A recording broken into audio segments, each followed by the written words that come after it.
ಗಣೇಶನ ಜನನ. ಒಂದು ದಿನ ಪಾರ್ವತೀದೇವಿಯು ಕೈಲಾಸ ಪರ್ವತದ ಮೇಲೆ ಸ್ನಾನಕ್ಕೆ ಸಿದ್ಧಳಾಗುತ್ತಿದ್ದಳು. ಅವಳು ತೊಂದರೆಗೊಳಗಾಗಲು ಬಯಸದ ಕಾರಣ ತನ್ನ ಪತಿ ಶಿವನ ವೃಷಭ ನಂದಿಗೆ ಬಾಗಿಲನ್ನು ಕಾಯಲು ಮತ್ತು ಯಾರನ್ನೂ ಹಾದುಹೋಗಲು ಬಿಡದಂತೆ ಹೇಳಿದಳು. ಪಾರ್ವತಿಯ ಆಸೆಗಳನ್ನು ಈಡೇರಿಸುವ ಉದ್ದೇಶದಿಂದ ನಂದಿ ನಿಷ್ಠೆಯಿಂದ ತನ್ನ ಸ್ಥಾನವನ್ನು ವಹಿಸಿಕೊಂಡಳು.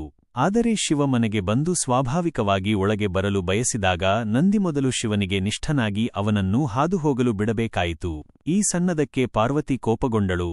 ಆದರೆ ಅದಕ್ಕಿಂತ ಹೆಚ್ಚಾಗಿ ಶಿವನಿಗೆ ನಂದಿಯಷ್ಟು ನಿಷ್ಠಾವಂತ ಯಾರೂ ಇಲ್ಲ ಎಂಬ ಅಂಶದಿಂದ.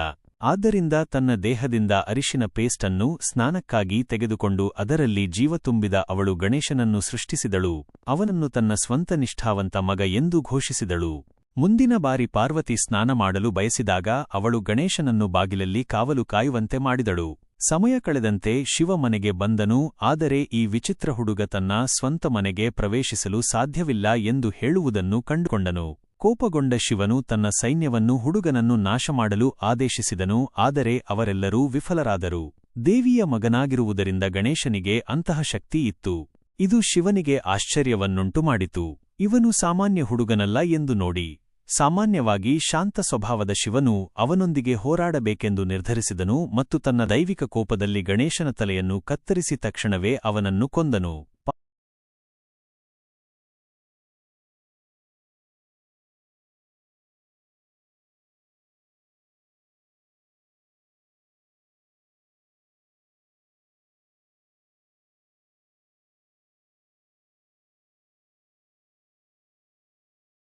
ಪಾರ್ವತಿ ಇದನ್ನು ತಿಳಿದಾಗ ಅವಳು ತುಂಬಾ ಕೋಪಗೊಂಡಳು ಮತ್ತು ಅವಮಾನಿಸಿದಳು. ಇಡೀ ಸೃಷ್ಟಿಯನ್ನು ನಾಶಮಾಡಲು ನಿರ್ಧರಿಸಿದಳು.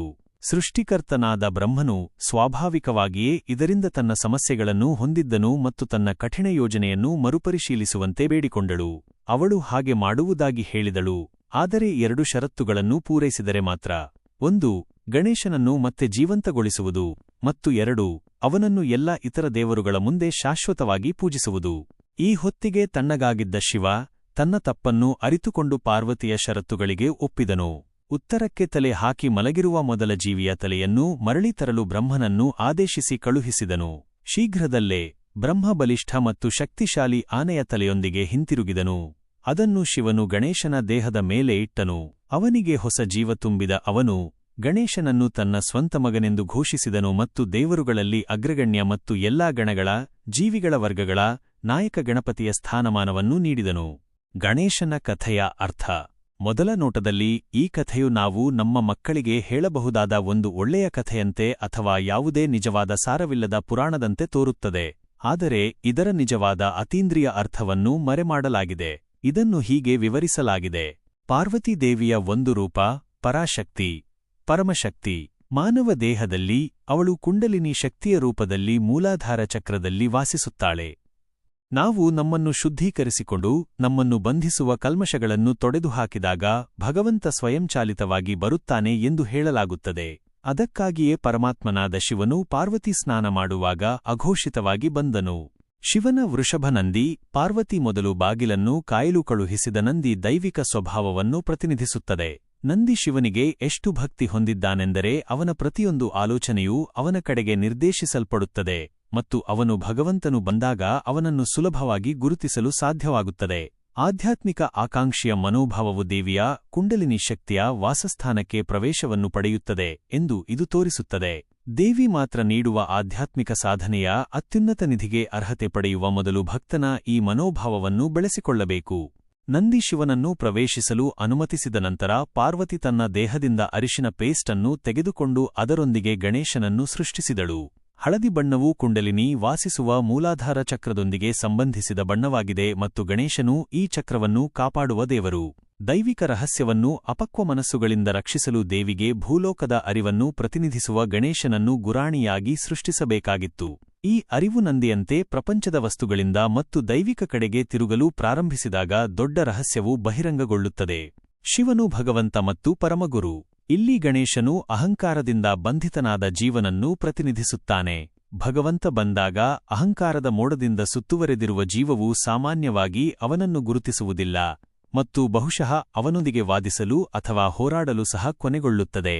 ಆದ್ದರಿಂದ ನಮ್ಮ ಅಹಂಕಾರದ ತಲೆಯನ್ನು ಕತ್ತರಿಸುವುದು ಗುರುವಿನ ರೂಪದಲ್ಲಿ ಭಗವಂತನ ಕರ್ತವ್ಯ. ಆದಾಗ್ಯೂ ಈ ಅಹಂಕಾರವು ಎಷ್ಟು ಪ್ರಬಲವಾಗಿದೆಯೆಂದರೆ ಮೊದಲಿಗೆ ಗುರುವಿನ ಸೂಚನೆಗಳು ಕೆಲಸ ಮಾಡದಿರಬಹುದು, ಏಕೆಂದರೆ ಶಿವನ ಸೈನ್ಯಗಳು ಗಣೇಶನನ್ನು ನಿಗ್ರಹಿಸಲು ವಿಫಲವಾದವು. ಇದಕ್ಕೆ ಆಗಾಗ್ಗೆ ಕಠಿಣವಾದ ವಿಧಾನದ ಅಗತ್ಯವಿರುತ್ತದೆ, ಆದರೆ ಅಂತಿಮವಾಗಿ ಕರುಣಾಮಯಿ ಗುರುವು ತನ್ನ ಬುದ್ಧಿವಂತಿಕೆಯಿಂದ ಒಂದು ಮಾರ್ಗವನ್ನು ಕಂಡುಕೊಳ್ಳುತ್ತಾನೆ. ಗಣೇಶನ ಅವಸಾನದ ಬಗ್ಗೆ ತಿಳಿದ ನಂತರ ದೇವಿಯು ಇಡೀ ಸೃಷ್ಟಿಯನ್ನು ನಾಶಮಾಡುವುದಾಗಿ ಬೆದರಿಕೆ ಹಾಕಿದಳು. ಅಹಂಕಾರವು ಹೀಗೆ ಸತ್ತಾಗ ಮುಕ್ತನಾದ ಜೀವವು ತನ್ನ ತಾತ್ಕಾಲಿಕ ಭೌತಿಕ ವಾಹನವಾದ ದೇಹದಲ್ಲಿ ಆಸಕ್ತಿಯನ್ನು ಕಳೆದುಕೊಳ್ಳುತ್ತದೆ ಮತ್ತು ಪರಮಾತ್ಮನಲ್ಲಿ ವಿಲೀನಗೊಳ್ಳಲು ಪ್ರಾರಂಭಿಸುತ್ತದೆ ಎಂದು ಇದು ಸೂಚಿಸುತ್ತದೆ. ಭೌತಿಕ ಜಗತ್ತು ಇಲ್ಲಿ ದೇವಿಯಿಂದ ಪ್ರತಿನಿಧಿಸಲ್ಪಡುತ್ತದೆ. ಈ ಅಶಾಶ್ವತ ಮತ್ತು ಬದಲಾಗಬಲ್ಲ ಸೃಷ್ಟಿಯು ದೇವಿಯ ಒಂದು ರೂಪವಾಗಿದೆ. ಈ ದೇಹವು ಅದಕ್ಕೆ ಸೇರಿದೆ. ಬದಲಾಗದ ಸಂಪೂರ್ಣ ಶಿವ ಅದು ಆತ್ಮಕ್ಕೆ ಸೇರಿದೆ. ಅಹಂಕಾರವು ಸತ್ತಾಗ ಅದರ ಅಸ್ತಿತ್ವಕ್ಕಾಗಿ ಅಹಂಕಾರವನ್ನು ಅವಲಂಬಿಸಿರುವ ಬಾಹ್ಯ ಪ್ರಪಂಚವು ಅದರೊಂದಿಗೆ ಕಣ್ಮರೆಯಾಗುತ್ತದೆ.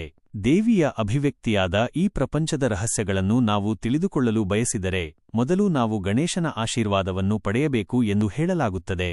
ಶಿವನು ಗಣೇಶನಿಗೆ ಜೀವ ತುಂಬಿಸಿ ಅವನ ತಲೆಯನ್ನು ಆನೆಯ ತಲೆಯಿಂದ ಬದಲಾಯಿಸುತ್ತಾನೆ ಎಂದರೆ ನಾವು ದೇಹವನ್ನು ಬಿಡುವ ಮೊದಲು ಭಗವಂತ ಮೊದಲು ನಮ್ಮ ಸಣ್ಣ ಅಹಂಕಾರವನ್ನು ದೊಡ್ಡ ಅಥವಾ ಸಾರ್ವತ್ರಿಕ ಅಹಂಕಾರದಿಂದ ಬದಲಾಯಿಸುತ್ತಾನೆ. ಇದರರ್ಥ ನಾವು ಹೆಚ್ಚು ಅಹಂಕಾರ ಹೊಂದುತ್ತೇವೆ ಎಂದಲ್ಲ. ಇದಕ್ಕೆ ವಿರುದ್ಧವಾಗಿ ನಾವು ಇನ್ನು ಮುಂದೆ ಸೀಮಿತ ವೈಯಕ್ತಿಕ ಸ್ವಯಂನೊಂದಿಗೆ ಗುರುತಿಸಿಕೊಳ್ಳುವುದಿಲ್ಲ, ಬದಲಾಗಿ ದೊಡ್ಡ ಸಾರ್ವತ್ರಿಕ ಸ್ವಯಂನೊಂದಿಗೆ ಗುರುತಿಸಿಕೊಳ್ಳುತ್ತೇವೆ. ಈ ರೀತಿಯಾಗಿ ನಮ್ಮ ಜೀವನವು ನವೀಕರಿಸಲ್ಪಡುತ್ತದೆ, ಸೃಷ್ಟಿಗೆ ನಿಜವಾಗಿಯೂ ಪ್ರಯೋಜನವನ್ನು ನೀಡುವ ಜೀವನವಾಗುತ್ತದೆ. ಆದಾಗ್ಯೂ ಇದು ಕೃಷ್ಣ ಮತ್ತು ಬುದ್ಧರು ಉಳಿಸಿಕೊಂಡಂತಹ ಕ್ರಿಯಾತ್ಮಕ ಅಹಂಕಾರ ಮಾತ್ರ.